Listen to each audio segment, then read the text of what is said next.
sits in his all-white private country club saying he'll go to the gates of hell to keep unions out. Well, let me tell you, he's gonna go to hell. Which side are you on? Which side are you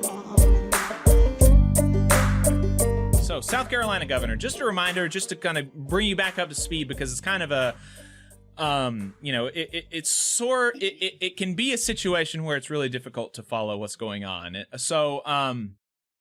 There's a new port in South Carolina that's been built, the Leatherman Terminal, and the International Longshoremen Association has a contract with a big carriers association, an association of companies that come into the port and use it to ship goods, right?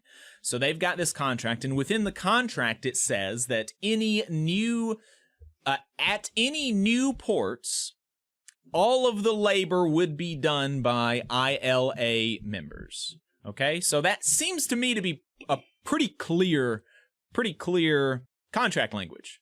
Any new work is going to be done by ILA members, and so in South Carolina, just some geographical context for South Carolina, there is a tradition of a hybrid model on the ports where ILA members do some of the work and South Carolina state government employees do some of the work. And the South Carolina state government employees, as you can imagine, are less well paid and do not have a union. So, but nevertheless, the contract doesn't address that, right? The contract does not address existing ports or terminals. And so the status quo remains, right? That's been those ports where there's a hybrid work model has been grandfathered in. The ILA is not attempting to do anything about that at this point. But this Leatherman terminal is new. Right. And so the ILA is saying, these carriers, they have to follow our contract. And the carriers attempted to not follow the contract. The carriers attempt to utilize the Leatherman terminal, despite the fact that South Carolina is intending to continue to use this hybrid model at this new port.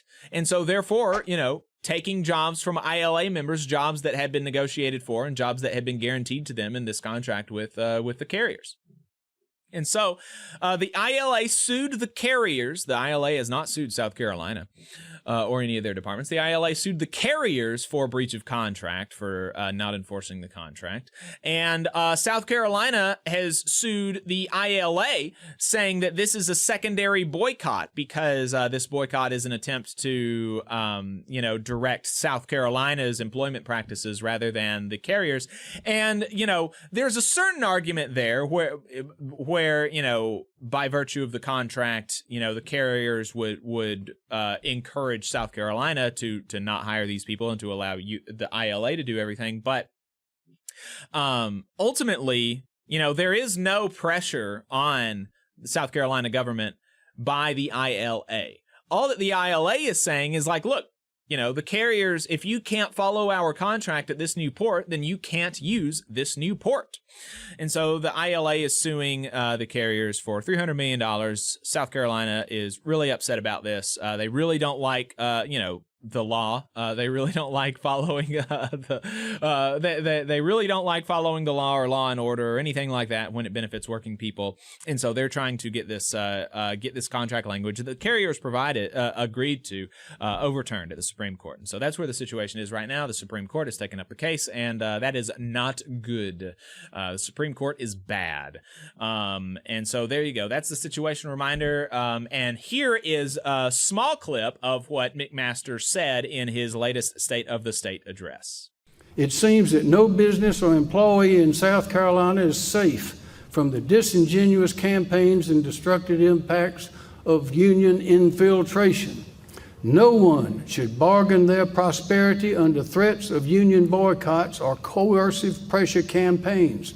We will not let our state's economy suffer or become collateral damage as labor unions seek to consume new jobs and conscript new dues-paying members. And we will not allow the Biden administration's vigorous pro-union policies to chip away at South Carolina's sovereign interests. We will fight. Ladies and gentlemen, we will fight all the way to the gates of hell, and we will win this battle.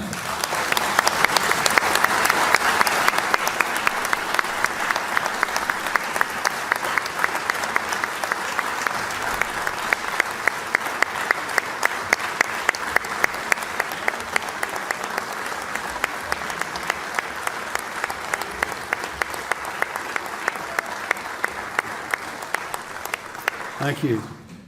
Hey, 5 seconds, just wanted to say that this is only possible because of our donors. If you want to see more of this, then consider donating yourself at tvlr.fm/donate. So there we go. Very invested in the idea of making sure that workers in South Carolina have less money, less benefits, and fewer protections. Very invested in that, willing to fight to the gates of hell for that idea. And so obviously the ILA and other unions in South Carolina not happy with this. They responded immediately with a rally the same night, and they had another bigger rally by unions at the Capitol. At this rally, the Union of Southern Service Workers were present, and they announced the results of a poll that they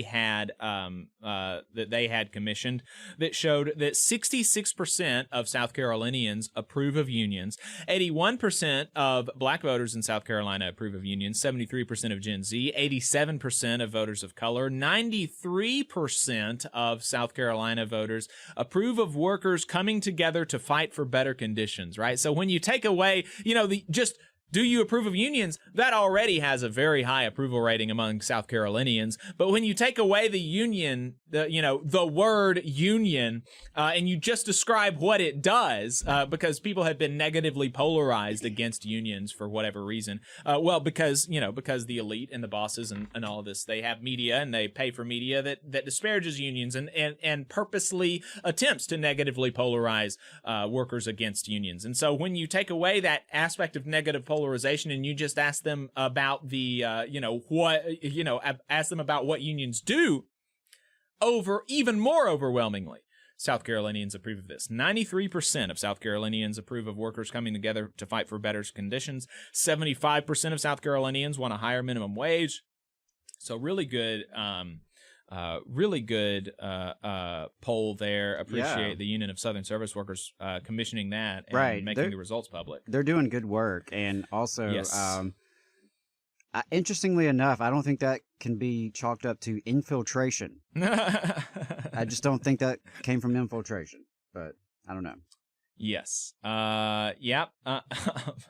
No, it's absolutely not. And we're gonna play a clip from the Union of Southern Service Workers here in just a second. But the ILA last week had another response, a video response from the international president Harold Daggett, and so I wanted to play a bit of that. Let's play this from Daggett. ILA members in the Port of Charleston are among the best compensated workers in the state of South Carolina. And that burns the hell out of the governor. He sits in his all-white private country club, surrounded by his cronies, saying he'll go to the gates of hell to keep unions out. Well, let me tell you, he's gonna go to hell. ILA members in the Port of Charleston are among the best compensated workers in the state of South Carolina. It's looping now. Okay, yeah. So, so good response, good energy. Enjoyed listening to that clip. You can find the full clip on their YouTube channel, ILA Union. And the Union of Southern Service Workers also put out a video where I think we can say friend of the show. I've been on a panel with her, Naomi Harris. Did one of those YouTube reaction videos to the governor's State of the State address, where she watched and listened to it and reacted to it. Here is a clip from that video from the Union of Southern Service Workers and Naomi Harris. We are a right-to-work state. We have the lowest union membership in the country. We have worked hard and carefully through education, training, and business recruitment to earn our record prosperity. They ain't earn nothing. The only people who earn something is the working class. They took it from the working class. They haven't earned nothing. If it was not for people that work at McDonald's, working as a caregiver, being nurses, if all of us that are essential workers just stop doing our job, the whole South will. That's exactly right. Exactly right. So really appreciated the Union of Southern Service Workers, the ILA, all of the work that they're doing to fight against South Carolina Governor McMaster. We will continue to keep an eye on this story and let you know what happens. You just saw a clip from the Valley Labor Report. We are live every Saturday morning from 9:30 a.m. till 12:30 p.m. And we pride ourselves on keeping all of our content free to everybody so that we can talk to as many working folks as possible. If you support the work that we're doing, you think that it's important, you think that it's good, then consider making a monthly contribution to the project, and you can do that on our website, tvlr.fm.